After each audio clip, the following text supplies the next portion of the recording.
since investigators combed through the crime scene at West End and Oak, trying to figure out how and why a Fulton County Sheriff's deputy was murdered. Detectives say deputies Ricky Kinchin and Algernon English came to this grocery store to serve a Cobb County warrant to Jamil Al-Amin, a former Black Panther who was wanted for not making a court appearance. Atlanta police say when the deputies approached the suspect, Al-Amin shot the deputies with an assault rifle.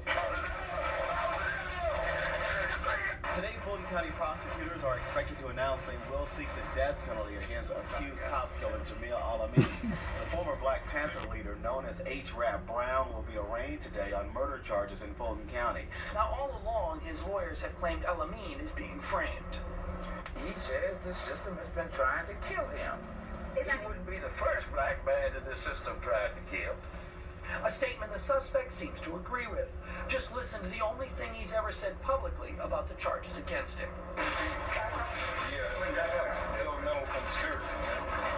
Needless to say, Fulton County Sheriff Jackie Barrett doesn't agree.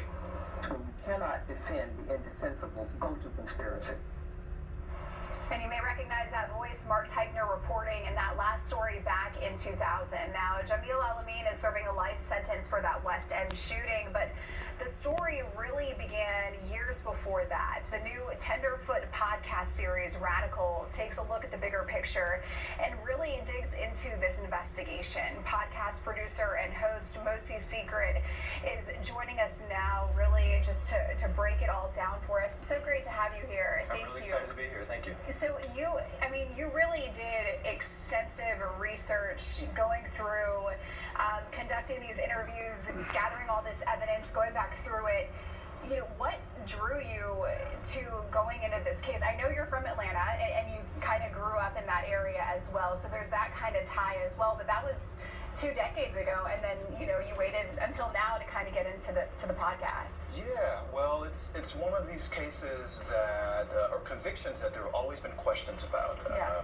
A man, Jamil Al-Amin, also known as H-Rap Brown, has claimed innocence all of these years, for 20-something years.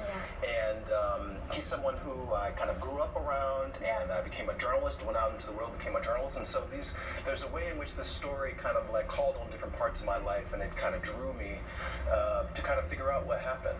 Wow, that's so intriguing to have those ties to this case. So tell me just a little bit about, when you were going through this and getting ready for the podcast, it took you more than a year to get a hold of a lot of records and interviews that the Fulton County District Attorney's Office had never released. Yeah, so these projects, you're working in a team, and the producers who I was working with were filing public records requests to try to get them to give documents that we are entitled to, but they, under some dubious claims, denied us those records, and so then you have to get lawyers involved in that type of thing, and it takes a long time. But in the end, what you get are documents that have never been seen before, that raise new questions. For a podcast, you get audio recordings that have never been heard before, and really all of these pieces that help us put this story together. Yeah, tell me about putting together the podcast Radical for you and what that experience has been like. Well, it's an interesting one because I'm somewhat close to the community that I'm covering, which is unusual for me as a journalist. I've been a writer for 20 years and have never been this close to home. And so for me, there's a lot of navigating sensitivities in a way that I haven't had to do before. But it was also these questions I talk about around this conviction. After all this time, people were ready to talk. And so we were having these really candid conversations that were surprising because we just thought that, people are never going to go there. But people went there and they took us there, and we were able to draw conclusions that bring a lot of things to light that have been in the darkness for 20 years or something. Do you feel like after, I haven't gotten to the end of the podcast yet, I can't wait, but do you feel like after everything you went through and you saw firsthand and all the research you did, you have a better understanding of what really happened? Yeah, a lot of times people do these podcasts and they don't really reach a conclusion. Yeah. We reach a conclusion in this show. And I do think I have a sense of what happened, but it's a funny thing because even that doesn't feel like enough, because we tell about what happened in this night, this really terrible night where these 2 deputies were shot and 1 was killed. But we discovered this long history of FBI surveillance that was quite troubling. And things that we discovered was that the FBI, in their long pursuit of Imam Jamil Al-Amin, was using as an informant a serial killer. And so we never really got to the bottom of that. And so even though we present this stuff, there's still a hope that there's going to be more, and there's going to be more, so we can figure out what happened with that. What do you hope listeners, take away from listening to your podcast? People in Atlanta need to know this history. That's one thing. It's really riveting and entertaining, so I think they're going to enjoy listening to it.